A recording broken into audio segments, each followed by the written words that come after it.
Igitabo c'Abami ba mbere igice c'19 uhereye ku murongo wa mbere kugeza ku murongo w'8.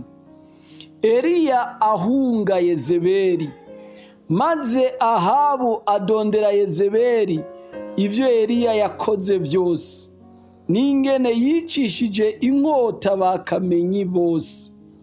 Yezebeli araheza atuma intumwa kuri Eliya ati, ejo nk'aya mango wewe ubwawe uti natakugirira nk'uko wagize abo, uti Imana zirakabimuhanira kandi birushirije.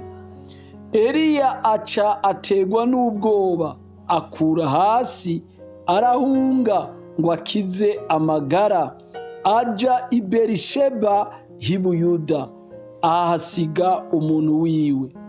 Mugabo we agenda urugendo rw'umunsi umwe mu bugaragwa, araza yicara munsi y'igiti c'umurotemu, yisabira gupfa, atewe Uhoraho, ivyanje nibigarukire hano, ntabara unkureho, kuko ntaruta ba sogokuruza. Araheza yiryamira munsi y'ico giti c'umurotemu, arasinzira. Maze umumarayika araza aramukoma, aramubarira ati, vyuka urye.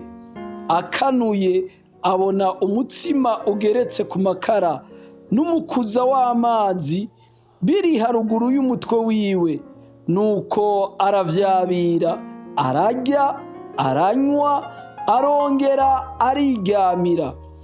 Umumarayika w'Uhoraho agaruka ubugira kabiri, aramukoma, aramubarira ati, vyuka urye, urugendo ntirukunanire, kuko ari rurerure.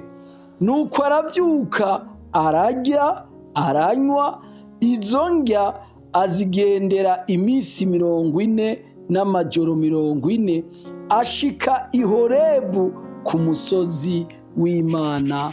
Amen.